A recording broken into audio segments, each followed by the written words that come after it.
নিজের বুঝতে বাকি রইল না। দাহিয়াতুল কলবি ডাক দিলেন, বললেন, দাহিয়াতুল কলবি কি হয়েছে, এত জোরে কেন কান্না করছো? চোখের পানিটা ছেড়ে দিয়ে নবীজির দুইটা হাত ধরে দাহিয়াতুল কলবি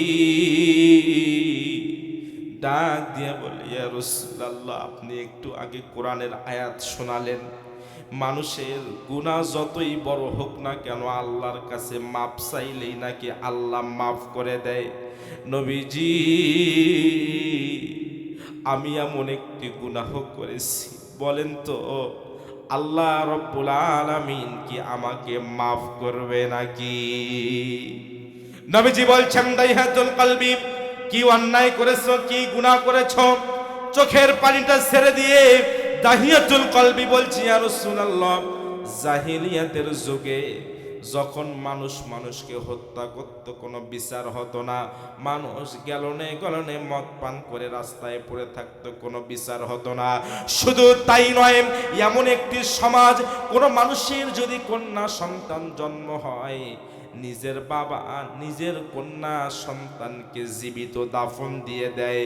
এমন সময় আমার স্ত্রী গর্ভবতী অবস্থায় রয়েছে। আমি বললাম, স্ত্রী রে, ব্যবসার জন্যে বাহিরে চলে গেলাম, বাণিজ্যের উদ্দেশ্যে চলে গেলাম, যদি পুত্র সন্তান হয় তাহলে সোনার চামচ মুখে দিয়ে বড় করবি, আর যদি কন্যা সন্তান হয় নিজ হাতে গলা টিপে হত্যা করে মাটি চাপা দিয়ে দিবি। ইয়া রাসূলুল্লাহ, 4 বছর পরে আমি এসেছি ব্যবসা শেষে, বাণিজ্য শেষে যখন বাড়িতে এসেছি, আমি লক্ষ্য করে দেখি আমার ঘরের দরজার সামনে ফুটফুটে একটি সন্তান দাঁড়িয়ে আছে, যার চেহারা থেকে নুরানি চমক ঝলমল ঝলমল করতেছে। বলেন সুবহানাল্লাহ। স্ত্রীকে বললাম, প্রাণপ্রিয় স্ত্রী রে, এই কন্যা সন্তানটি কার সন্তান? স্ত্রী আমার হাত দুটো ধরে বললেন, স্বামী আমার, রাগান্বিত হবেন না, মন খারাপ করবেন না, আপনি বলেছেন পুত্র সন্তান হলে রেখে দেব, সোনার চামচ মুখে দিয়ে বড় করব, আর কন্যা হলে হত্যা করব। কিন্তু স্বামী আমার, আল্লাহ রব্বুল আলামিন এমন একটি কন্যা সন্তান আমাদেরকে দান করেছেন, যার চেহারা থেকে নুরানি চমক ঝলমল ঝলমল করে। ইয়া রাসূলুল্লাহ, স্ত্রীর কথা শুনে আমি যখন আমার কন্যা সন্তানের চেহারার দিকে তাকাইলাম, দেখলাম ঠিক ওই এত সুন্দর চেহারা কোনো দিন কাউকে আমি দেখি নাই। কিছুই মনে হলো না, রেখে দিলাম, আমার কন্যাকে আদর করলাম। কিন্তু কেন যেন মনে হয় এই সমাজে কোনো মানুষের যদি কন্যা সন্তান হয় তাহলে ওই মানুষটা কপাল পরা সমাজের সবাই জানে। শয়তান ওয়াসওয়াসা দিল। স্ত্রীকে বললাম, প্রাণপ্রিয় স্ত্রী, আমার সন্তানকে, কলিজার টুকরো সন্তান, নাম ছিল জামিলা, আমার সন্তানকে রেডি করে দাও, একটু তাকে নিয়ে বেড়াইতে যাইতে চাই। আমার মেয়েটা, ইয়া রাসূলুল্লাহ, কাছে এসে বলছে, আব্বা, আমি শুনেছি এই সমাজে নাকি কারো কন্যা হলে বাবা নিজেই হত্যা করে, আর তুমি কত ভালো বাবা, আমাকে নিয়ে বেড়াইতে যাইতে চাও। সুন্দরভাবে গোসল করিয়ে নতুন পোশাক পরে আমার মেয়েটাকে নিয়ে আমি বেরিয়ে পড়লাম। ঘুরতে ঘুরতে ঘুরতে ঘুরতে পাহাড়ের পাদদেশে নিয়ে গেলাম। নিয়ে গিয়ে হাতের মধ্যে একটি অস্ত্র ছিল, ওই অস্ত্র দিয়ে মাটি খনন শুরু করে দিলাম। মেয়েটা আমার বুঝতে পারে নাই, মাটি যখন খনন করি, নবীজি, এখনো কেন যেন আমার মনে হয় ওই মাটি যখন আমার দাড়িতে এসে লাগে, আমার মেয়েটা আমার দাড়ি থেকে মাটিটা সরায় আর বলে, আব্বা এত কেন কষ্ট করেন?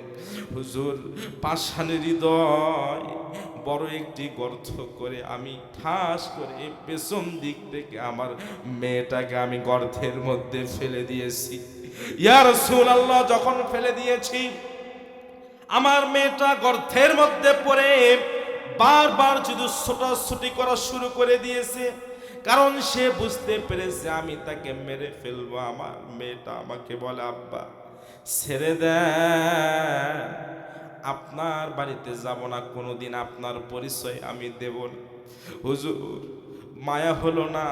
শয়তান এমন ভাবে ওয়াসওয়াসা দিল, হাতের মধ্যে কয়েকটি পাথর নিলাম। পাথর নিয়ে আমার মেয়েটার কপাল বরাবর ঠাস করে আমি মেরে দিলাম। মুহূর্তের মধ্যে ফিঙ্কি দিয়ে রক্ত বের হয়ে গর্তটা রক্তাক্ত হয়ে গেল।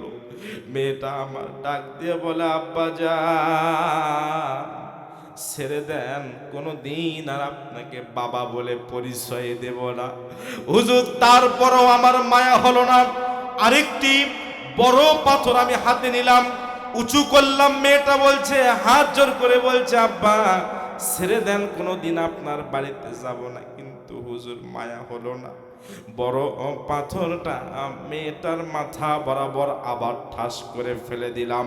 মুহূর্তের মধ্যে মগজটা বের হয়ে গর্তের এক কোণায় পড়ে গেল। হুজুর, আমার মেয়েটা চোখের পানি ছেড়ে দিয়ে বলছে, আব্বা তারপরও ছেড়ে দেন, কোনো দিন আপনাকে বাবা বলে পরিচয় দেব না।